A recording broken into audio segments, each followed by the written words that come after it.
Hello बच्चों, welcome to our YouTube channel career planet. Myself Surendra Gurbani. तो इस channel पे हम स्टडी कर रहे थे इलेक्ट्रोस्टैटिक्स। तो इलेक्ट्रोस्टैटिक्स का लास्ट लेक्चर आपको कैसा लगा? हमने पढ़ा था कूलम्स लॉ। कूलम्स लॉ में के बाद हमने पढ़ लिया प्रिंसिपल ऑफ सुपरपोजिशन। ठीक है, प्रिंसिपल ऑफ सुपरपोजिशन हमने लास्ट क्लास में पढ़ा था और एक न्यूमेरिकल मैंने आपको होमवर्क के लिए दिया था। होपफुली आपने वो कर लिया होगा, एटलीस्ट ट्राई तो किया होगा। उसका सोल्यूशन हम आज इस लेक्चर में करेंगे। ठीक है, तो हमारा जो टॉपिक था हमारा प्रिंसिपल ऑफ सुपरपोजिशन, इसको हम कह सकते हैं resultant force due to group of charges. जब बहुत सारे चार्जेस होते हैं तो रिजल्टेंट फोर्स हमें निकालना होता है। तो नेट फोर्स का हमने फॉर्मूला पढ़ लिया था। नेट फोर्स जो आपको चाहिए वो जितने भी फोर्सेस होंगे इंडिविजुअल फोर्सेस, उनका कौन सा एडिशन है? उनका वेक्टर एडिशन होता है। ठीक है, उनका सबका वेक्टर सम करना होता है और वेक्टर सम करने का तरीका मैंने आपको बताया था, under root f1 square f2 square plus 2f1 f2 cos theta. इस फॉर्मूले का हम यूज़ करते हैं और डिफरेंट केसेस हमने पढ़ लिए थे। जब फोर्सेस अनइक्वल हो तो भी और फोर्सेस इक्वल हो तो भी, डिफरेंट केसेस मतलब अलग अलग एंगल्स पर हमने इनको पढ़ा था। ठीक है, तो यहाँ तक क्लियर है। तो वो टेबल आपको जो मैंने लास्ट क्लास में बताई थी वो सबको याद होनी जरूरी है अगर आपको और आगे न्यूमेरिकल्स करने हैं तो। ठीक है, तो आज का लेक्चर इसको कंटिन्यू करें।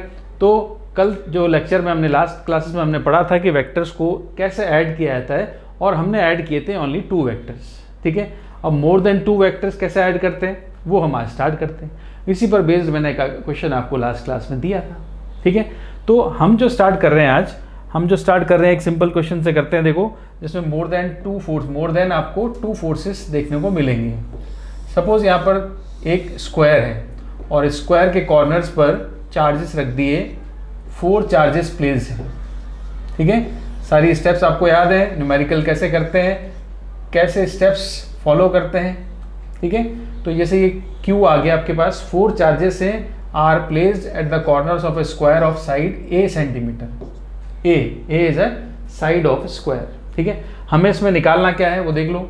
हमें निकालना है, इसमें बोला है कैलकुलेट नेट फोर्स, मतलब वही रिजल्टेंट फोर्स आएगा।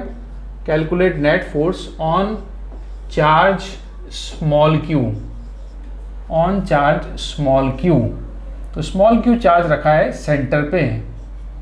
ठीक है, सो ए साइड के स्क्वायर के चारों कॉर्नर पर 4 चार्जेस रख दिए कैपिटल क्यू, सेंटर पे रख दिया स्मॉल क्यू। बोला है रिजल्टेंट फोर्स निकालो, नेट फोर्स निकालो, किस पर? स्मॉल क्यू पर, सेंटर प्लेस चार्ज पर। ठीक है, तो ये क्वेश्चन हमें करना है, राइट। तो आपको जैसा पता है स्टेप्स याद है आपको। पहला स्टेप था draw forces with naming, right, draw forces with naming और नंबरिंग। सेकंड था आपको एंगल बिटवीन फोर्सेस निकालना है। थर्ड आपको उनका मैग्नीट्यूड, फोर्सेस के मैग्नीट्यूड को डिस्कस करना है और लास्ट स्टेप में आपको रिजल्टेंट फोर्स का फॉर्मूला लगाना है। ठीक है, और यहाँ पर हम सीख रहे हैं, देखो यहाँ पर कितने फोर्सेस होंगे। अब मैं नंबरिंग करता हूँ। देखो, अब मैं नंबरिंग करूँ तो यहाँ पर 1 2 3 और 4 चार्जेस आसपास हैं। सेंटर पर रखा हुआ है चार्ज स्मॉल क्यू। इस स्मॉल क्यू चार्ज पर नेट फोर्स निकालना है। तो स्मॉल क्यू चार्ज पर नेट फोर्स निकालना है तो आप देखो कितने फोर्सेस लगेंगे इस पर। तो ये कैपिटल क्यू प्लस का है, ये प्लस का है, प्लस के सारे प्लस के, इसलिए फोर्सेस के बीच में लगेगा रिपल्शन। तो ये फोर्स आया सबसे पहला F1। ठीक है, फिर ये फोर्स आएगा, दूसरा चार्ज लगाएगा, ये फोर्स आ गया F2। फिर थर्ड ये वाला फोर्स ये लगाएगा चार्ज Q, इसको रिपेल करेगा, तो ये फोर्स आ गया F3 और ये वाला Q इसको रिपेल करेगा तो ये फोर्स आ गया F4। क्लियर है? कितने फोर्सेस हो गए टोटल? 4। विद डायरेक्शन आपने ड्रॉ किए हैं, यहाँ पर विद डायरेक्शन ड्रॉ कर लिए हैं। तो नेट फोर्स निकालेंगे जब हम, तो आपको पता है नेट फोर्स कितने फोर्सेस का रिजल्टेंट निकालना पड़ेगा? 4 फोर्सेस का। ठीक है, अब हम डिस्कस करें। फर्स्ट स्टेप हमारा हमने फॉलो कर लिया है, फोर्सेस को ड्रॉ कर लिया है विद नेमिंग, 1 2 3 4 कर दिया विद नंबरिंग। ठीक है, अब हम बात करेंगे एंगल बिटवीन फोर्सेस। अगर आप ध्यान से देखो F1 F2 के बीच में एंगल कितना है? F1 is perpendicular to F2, मतलब थीटा 90 डिग्री है। ये तो आपको दिख रहा है, ये एंगल कितना है? 90। मगर F1 F3 में कितना एंगल है? Angle between F1 and F3 ये आपको डिस्कस करना पड़ेगा, ये आपको सोचना पड़ेगा। F1 एंड F3 इनके बीच में कितना एंगल है? इनके बीच में एंगल है 180 डिग्री, और 180 डिग्री पर सीधा वेक्टर्स सब्ट्रैक्ट हो जाते हैं, 0 डिग्री पर ऐड होते हैं तो 180 डिग्री पर एक दूसरे से सब्ट्रैक्ट हो जाते हैं। ठीक है, तो एंगल हम डिस्कस कर लिया। अगर हम F1 F2 को जोड़ेंगे तो 90 और F1 F3 लेंगे तो 180, मतलब 2 कंसेक्यूटिव फोर्सेस लोगे तो 90 और ऑल्टरनेट फोर्स लोगे तो 180, चाहे F1 F3 हो चाहे F2 F4 हो। ठीक है, F2 F4 के बीच में भी यही एंगल है, F2 एंड F4 दिख रहा है आपको। F2 और F4 के बीच में भी कितना एंगल है, 180 डिग्री। अब हमने बात कर ली एंगल की, हमने पहला स्टेप फॉलो कर लिया, सेकंड स्टेप भी फॉलो कर लिया। थर्ड स्टेप पे हम बात करें फोर्स के मैग्नीट्यूड की। ठीक है, तो फोर्स का मैग्नीट्यूड देखो, फोर्स कौन से दो चार्जेस के बीच में, कैपिटल क्यू और स्मॉल क्यू के बीच में, तो फोर्स का जो वैल्यू आएगी के Q Q, capital Q and small Q, और ये डिस्टेंस में सपोज कर लेता हूँ यहाँ पर, ये डिस्टेंस हो जाएगी आर सपोज कर लेता हूँ, डिस्टेंस सबकी आर सपोज कर ली मैंने। ठीक है, तो मैं ध्यान से देखूं तो सारे फोर्सेस मेरे पास यहाँ पर इक्वल अमाउंट के होंगे, F1 F2 F3 and F4। ठीक है, ये सारे फोर्सेस को मैं F लिख देता हूँ और वैल्यू क्या आएगी, K capital Q small q upon R square, ये फोर्स आ गया।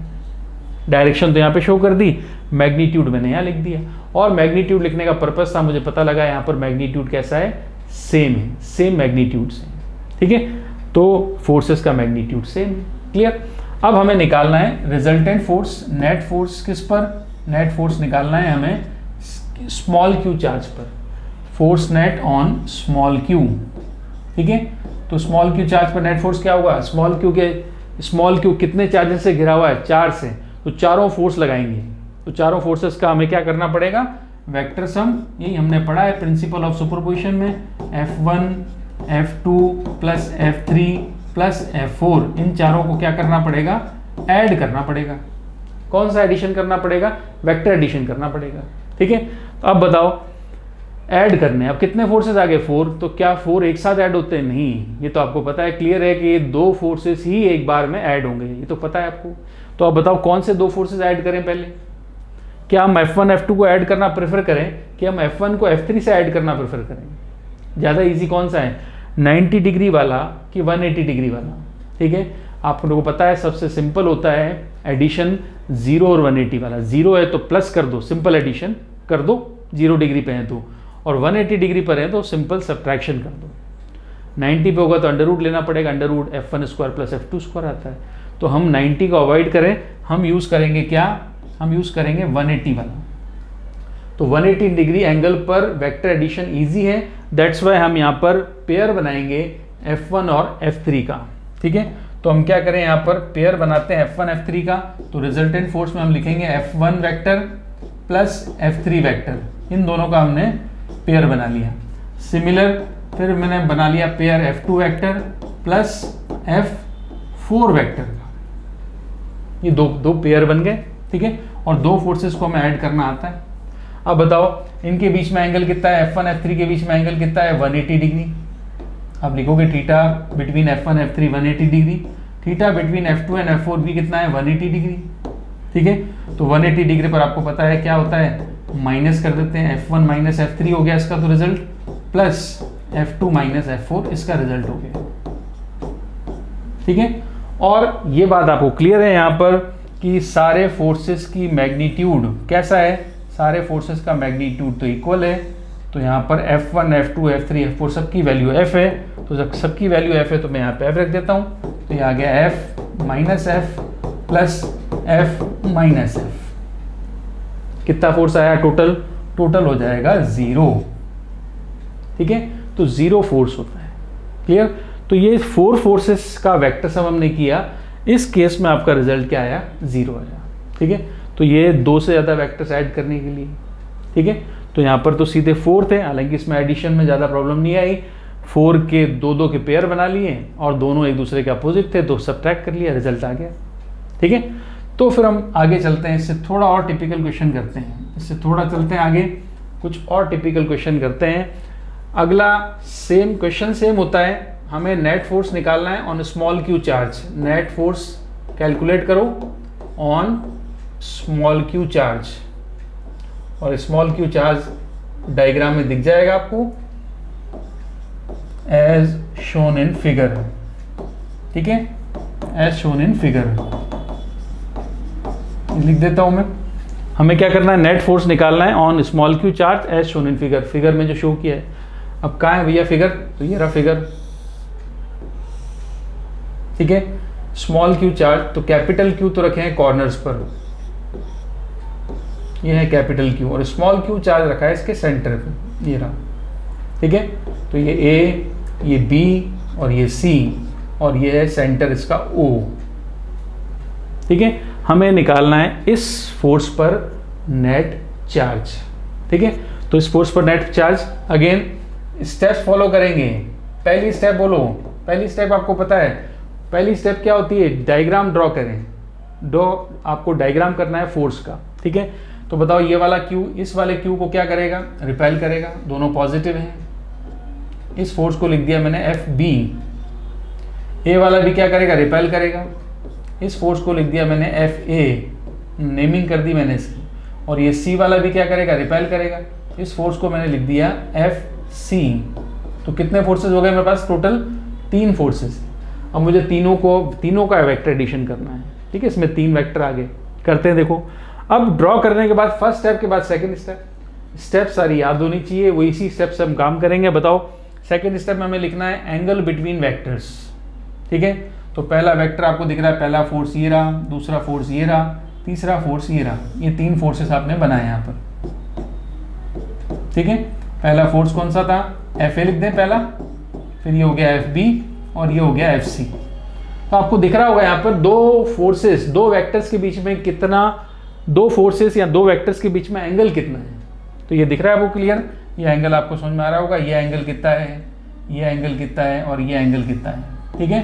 तो एंगल बिटवीन वेक्टर्स या एंगल बिटवीन फोर्सेस क्या आएगा, 120 डिग्री। 120 डिग्री का फोर्स मिलेगा बिटवीन 2 वेक्टर्स, ठीक है। अब क्या करें, एंगल भी निकल लिया। अब थर्ड में हम क्या करेंगे, वैल्यू फर्स्ट ड्रॉ करना है, सेकेंड एंगल देखना है, थर्ड में इनका मैग्नीट्यूड देखना है। तो मैं अगर मैग्नीट्यूड की बात करूं तो मुझे लग रहा है फोर्स, देखो क्यू और क्यू के बीच में फोर्स है, तो के कैपिटल क्यू स्मॉल क्यू, और डिस्टेंस अगेन मैं सपोज कर लेता हूं आर। तो कॉर्नर से सेंटर की डिस्टेंस तो आर ही रहेगी। तो यहाँ पर भी तीनों फोर्सेस का अमाउंट सेम होगा, मैग्नीट्यूड क्या होगा, सेम होगा, और वो एफ लिखेंगे और वैल्यू हो जाएगी के capital q small q upon r square, ठीक है। आर ट्राइंगल की जो साइड है वो तो ए है, ट्राइंगल की साइड कितनी है, इक्विलेटरल ट्राइंगल है, ए साइड है, ठीक है। तो इक्विलेटरल ट्राइंगल साइड ए वाला है, तो आप बता सकते हैं कॉर्नर से सेंटर की डिस्टेंस क्या होती है, जिसको मैंने आर सपोज किया है, मैंने उसको सपोज किया है आर। आप मुझे बता सकते हैं आर की वैल्यू क्या होगी, आर की वैल्यू होती है a/√3, ठीक है। a/√3 ट्राइंगल के लिए कॉर्नर से सेंटर की डिस्टेंस होती है a/√3, ये पता होना चाहिए आप सबको। तो हमें आर की जरूरत होगी तो हम यहाँ पुट करके a/√3 रखकर हम वैल्यू निकाल सकते हैं, ठीक है। तो अगर आप आर की वैल्यू पुट करो तो वैल्यू निकल जाएगी। बट फोर्स आपको समझ में आ गया कि फोर्स कैसा है, इक्वल फोर्स। अब हमें क्या चाहिए, नेट फोर्स निकालना है, ठीक है भाई। नेट फोर्स निकालते हैं, किस पर निकालना है, स्मॉल क्यू पर, भी आपको सबको पता है स्मॉल क्यू पर निकालना है, ठीक है। तो नेट फोर्स जो होगा वो कितने वेक्टर्स का सम होगा, ए का प्लस बी का और सी का। ए बी सी 3 फोर्सेस हैं, ए बी एंड सी, ठीक है। ये 3 फोर्सेस यहाँ पर हैं, आपको इन तीनों का एडिशन करना है और मैग्नीट्यूड वाइज फोर्सेस सेम है, ठीक है। अब मुझे बताओ ए को बी से ऐड करें या बी को सी से ऐड करें या ए को सी से, किसी को भी आप ऐड कर सकते हो, ठीक है। तो फॉर इजी हम कह सकते हैं रिप्रेजेंटेशन, हम ऐड कर रहे हैं बी और सी को, तो बी और सी को ऐड कर लें, बी और एफ सी को ऐड कर लेते हैं, ठीक है। तो आप मुझे बताओ एफ बी और एफ सी के बीच में कितना एंगल है, तो ये आपको पता है थीटा कितना होगा, 120 डिग्री। 120 डिग्री पर 2 इक्वल अमाउंट के फोर्स हैं, एफ बी और एफ सी दोनों कैसे इक्वल है ना। तो ये आपको अच्छे से पता है कि 2 इक्वल अमाउंट के फोर्स अगर 120 डिग्री पर एक्ट होते हैं तो रिजल्ट क्या आता है, वही सेम उसी फोर्स की इक्वल वैल्यू आ जाएगी। तो हमें यहाँ मिलेगा एफ ए वेक्टर तो हमने अलग कर ही लिया, हमें ऐड करना था एफ बी और एफ सी को ऐड करना है, ठीक है।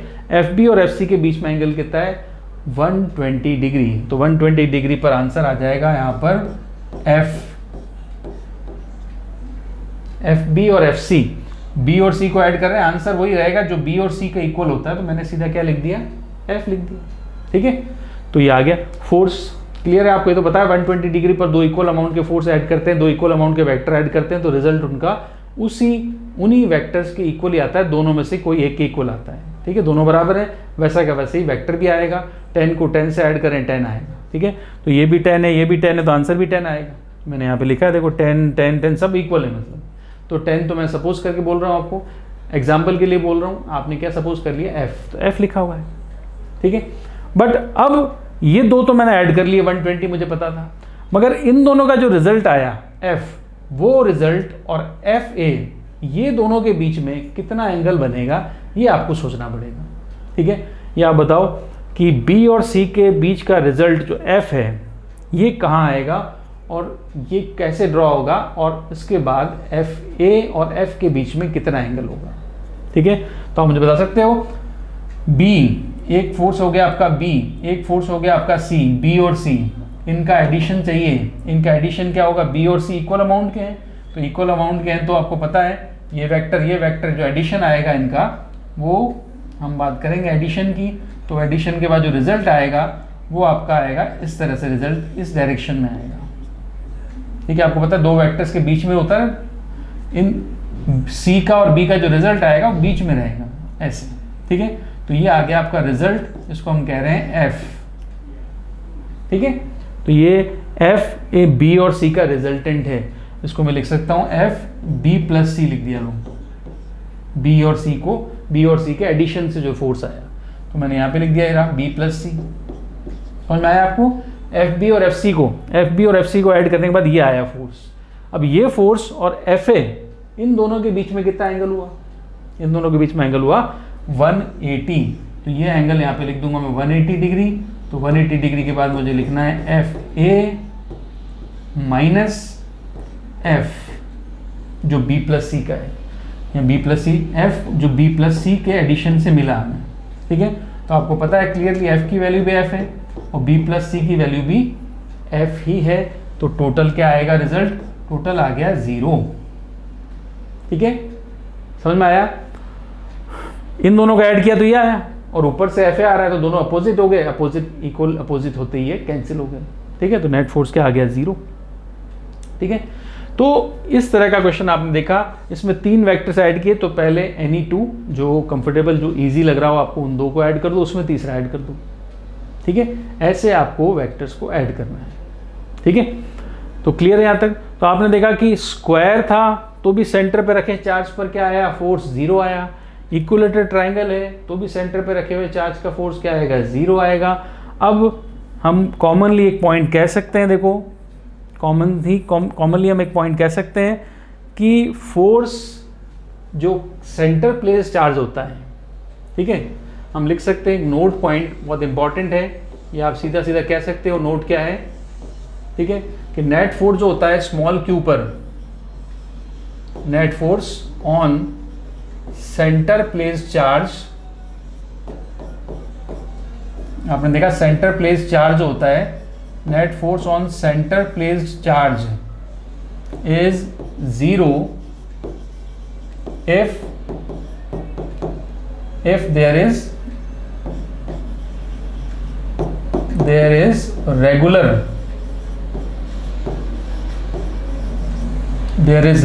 polygon, if there is regular polygon, तो रेगुलर पॉलीगन ले लिया, इसका मतलब चाहे ट्रायंगल हो चाहे स्क्वायर हो, अब पेंटागन हो हेक्सागन हो, एक रेगुलर पॉलीगन होना चाहिए। ठीक है, if there is regular polygon and equal charges are placed, equal charges, ठीक है, इक्वल की जगह हम आइडेंटिकल कह सकते हैं, जिसमें नेचर भी आ जाएगी, दोनों सब प्लस के होंगे या सब माइनस के होंगे। आइडेंटिकल चार्जेस, आइडेंटिकल का मतलब सेम वैल्यू हो, सेम साइन हो। आइडेंटिकल चार्जेस आर प्लेस्ड,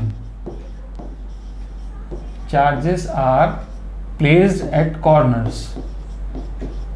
ठीक है, तो ये आपको समझ में आ गया, प्लेस्ड एट कॉर्नर्स। ठीक है, अब पेंटागन हो हेक्सागन हो हेप्टागन हो ऑक्टागन हो कुछ भी हो, सेंटर प्लेस चार्ज पर जो नेट फोर्स आएगा वो हमेशा कैसा आएगा, 0 आएगा। ये आप देख के बता सकते हो। फॉर एग्जांपल देखो, मैंने एक हेक्सागन बनाया, तो हेक्सागन के 6 कॉर्नर्स हैं, ठीक है। सभी कॉर्नर्स पर चार्ज Q है, ठीक है। सभी कॉर्नर्स पर चार्ज क्या रख दिया, Q, राइट। तो आपसे पूछा है सेंटर प्लेस चार्ज पर, सेंटर प्लेस चार्ज है Q, तो नेट फोर्स बताओ Q पर, तो आप सीधा लिख दोगे नेट फोर्स क्या होगा, 0। स्क्वायर का मैंने बता दिया, ट्रायंगल का मैंने बता दिया, पेंटागन, हेक्सागन, ऑक्टागन, हेप्टागन, कुछ भी हो, नेट फोर्स क्या आएगा, 0 आएगा, ठीक है। तो मेन जो बात, नेट फोर्स 0 है, इसके लिए मेन बात जो इंपॉर्टेंट बात है वो आपको ध्यान होनी चाहिए, पॉलीगन है वो रेगुलर पॉलीगन होना चाहिए और आइडेंटिकल चार्जेस के कॉर्नर में प्लेस होने चाहिए, तभी सेंटर प्लेस चार्ज पर फोर्स क्या आएगा, 0 आएगा। So F net on centre place charge is 0 if there is a regular polygon and identical charge are placed at corners, ठीक है। तो ये एक इंपॉर्टेंट नोट था, तो ये हमने पढ़ा। अब हम आ जाते हैं सीधा कल के हमारे न्यूमेरिकल पर। कल मैंने आपको एक न्यूमेरिकल बताया था कि अगेन एक स्क्वायर था, स्क्वायर के कॉर्नर्स पर चार्जेस प्लेस थे, Q, Q, Q और Q। आपसे बोला था कि चार्ज फोर्स निकालना है B वाले चार्ज पर, इस पर नेट फोर्स निकालना है, ठीक है। तो नेट फोर्स निकालना है किस पर, B वाले चार्ज पर, ठीक है। तो इसको हम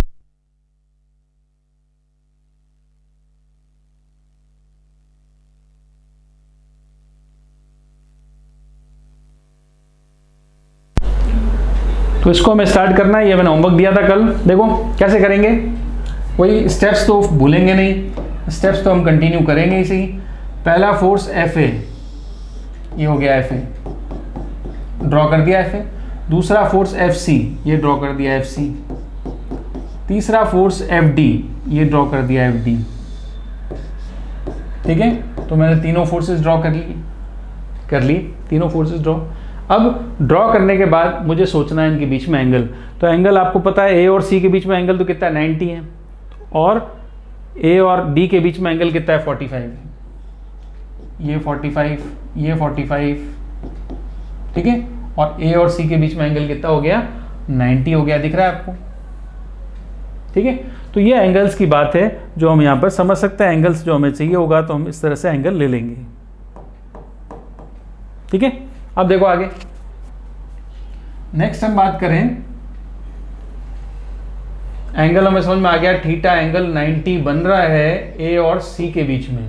थीटा एंगल 90 बनेगा A और C के बीच में बस, और यही हमें काम में लेना है। इजी 90 डिग्री है, 45 डिग्री वाला तो और कॉम्प्लिकेटेड हो जाएगा। सबसे इजी होता है 0 180 हो तो बहुत अच्छा वो ले लो, उसके बाद सेकंड प्रेफरेंस में आप लोगे 90 है ना, जो यहाँ पे 90, 45 तो नहीं लेंगे। 45 और 90 में से अगर बोला जाए कि कौन सा एंगल इजी होगा तो आप कहोगे 90, बिकॉज cos 90 क्या होता है, 0 हो जाता है, ठीक है, इसलिए 90 लेंगे। तो थीटा 90 हमें समझ में आ गया। अब हम बात करें मैग्नीट्यूड की, तो मैग्नीट्यूड देखो आप FA और FC। A होगा KQ, साइड क्या दी थी, A इसकी, साइड क्या इसकी A है, A साइड ले लें, जो भी वैल्यू आपको दे रखी होगी 10 सेंटीमीटर जो भी हम ले सकते हैं, A साइड हमने ले ली यहाँ पर।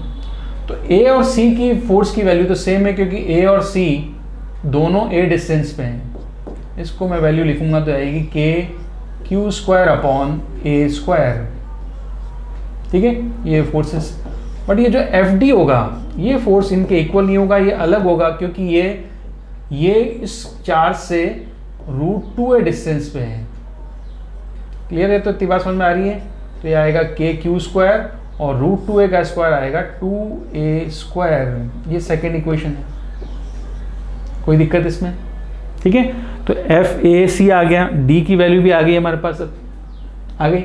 अब हम क्या करें, अब हमें क्या करना है, वेक्टर एडिशन करना है। तो वेक्टर एडिशन के लिए आपको जैसा पता है कि हमें नेट फोर्स निकालना है B पर, नेट फोर्स ऑन B निकालना था, ठीक है।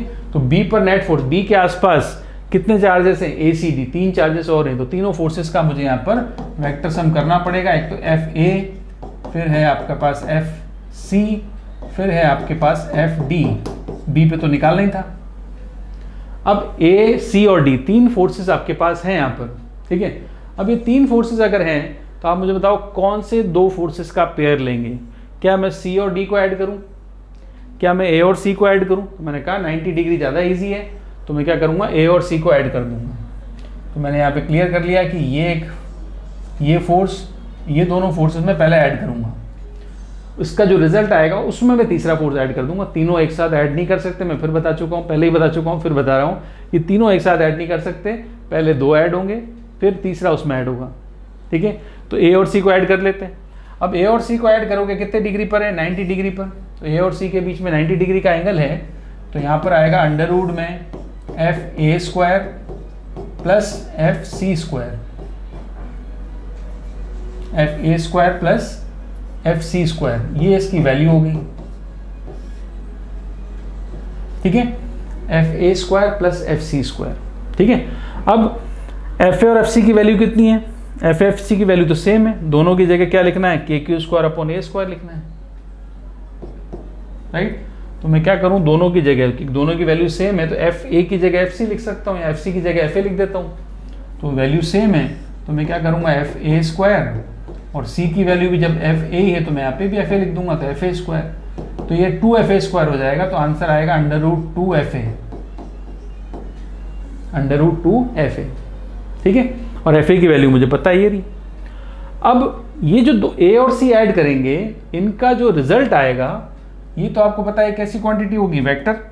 तो इसके तो डायरेक्शन का भी तो हमें ध्यान रखना पड़ेगा ना, ये वेक्टर क्वांटिटी है, ये वेक्टर क्वांटिटी है, वैल्यू तो हम निकाल रहे हैं, ये रूट 2fa लिख सकते हो, ये वेक्टर क्वांटिटी है। इसमें क्या ऐड करना है मुझे, एफ डी तो है ही, भूल तो नहीं गया एफ डी को, एफ डी तो साथ साथ है ही, इसमें ऐड करना है हमें एफ डी को। तो भाई डी को ऐड करेंगे तो रूट 2fa की डायरेक्शन तो पता होनी चाहिए, बिना डायरेक्शन तो 2 वेक्टर्स को ऐड कर ही नहीं सकते। तो फिर इसकी डायरेक्शन क्या है बताओ, एफ डी तो है ही, एफ ए और एफ सी का जो रिजल्ट आया रूट 2fa, ये किधर आएगा, तो आपको पता है बिकॉज ये दोनों इक्वल हैं, ए और सी दोनों इक्वल हैं, तो इन दोनों का जो रिजल्ट आएगा वो इनके बीच में आएगा। तो ये है आपका रूट 2fa, जो ए और सी का रिजल्टेंट है यहाँ। ठीक है, तो मुझे बताओ रूट 2fa और एफ डी, इन दोनों के बीच में कितना एंगल हुआ, रूट 2fa ऐसे आ रहा है, और एफ डी भी ऐसी रिपल्शन था, दोनों की डायरेक्शन कैसी है, सेम। तो सेम डायरेक्शन में एंगल क्या होगा इन दोनों के बीच में, इन दोनों के बीच में एंगल जो आएगा वो आएगा 0 डिग्री। तो 0 डिग्री एंगल है। ठीक है, तो 0 डिग्री एंगल है, तो क्या करें, इन दोनों को ऐड कर देते हैं। तो ये सिंपली ऐड हो जाएगा रूट 2fa, और इसमें ऐड करना है मुझे एफ डी। सिंपल एडिशन होता है, सिंपल एल्जेब्रिक सम होता है अगर 2 वेक्टर्स के बीच में एंगल 0 होता है। ठीक है, तो मैं पहले ही बता चुका हूँ, बार बार बता रहा हूँ, अब आपने कर लिख दिया, रिजल्ट क्या लिखा है, root 2fa plus F D. तो रूट 2fa की वैल्यू यहाँ से ले लेंगे, एफ डी की वैल्यू यहाँ से ले लेंगे, तो हम आंसर निकाल सकते हैं। तो लास्ट में हम आंसर निकाल देते हैं। देखो नेट फोर्स चाहिए था बी पर हमें, तो नेट फोर्स आएगा रूट 2fa, तो रूट 2fa, तो रूट 2 लिख दिया, fa की वैल्यू होगी के क्यू स्क्वायर अपॉन ए स्क्वायर। ठीक है, फिर चाहिए एफ डी, तो एफ डी की वैल्यू पुट कर देते हैं, आ गया के Q square upon 2a square. ठीक है, ये रिजल्ट है। इस रिजल्ट को हम कॉमन लेके लिखेंगे, बार बार नहीं लिखेंगे, के क्यू स्क्वायर अपॉन ए स्क्वायर, तो के क्यू स्क्वायर अपॉन ए स्क्वायर तो मैंने कॉमन ले लिया, अंदर बचेगा रूट 2 प्लस 1/2, ये आंसर आएगा।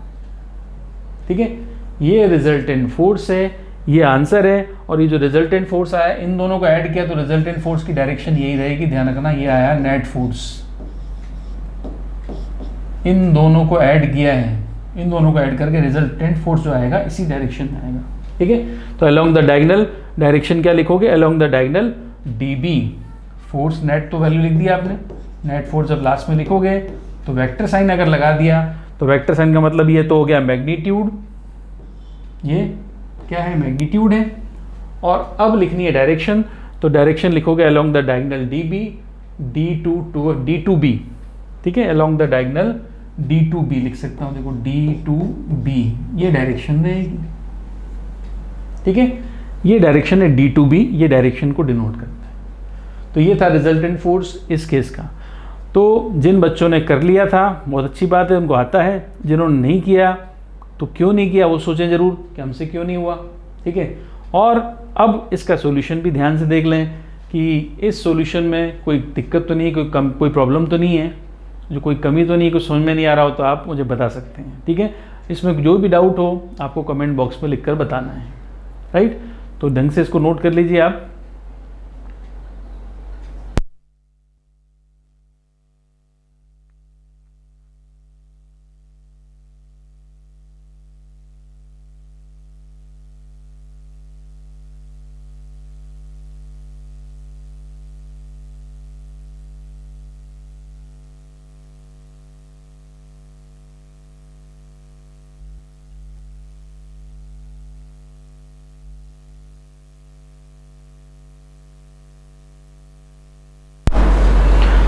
चलिए, तो ये था रिजल्टेंट फोर्स के केस में अलग अलग तरह के न्यूमेरिकल्स, ठीक है ना।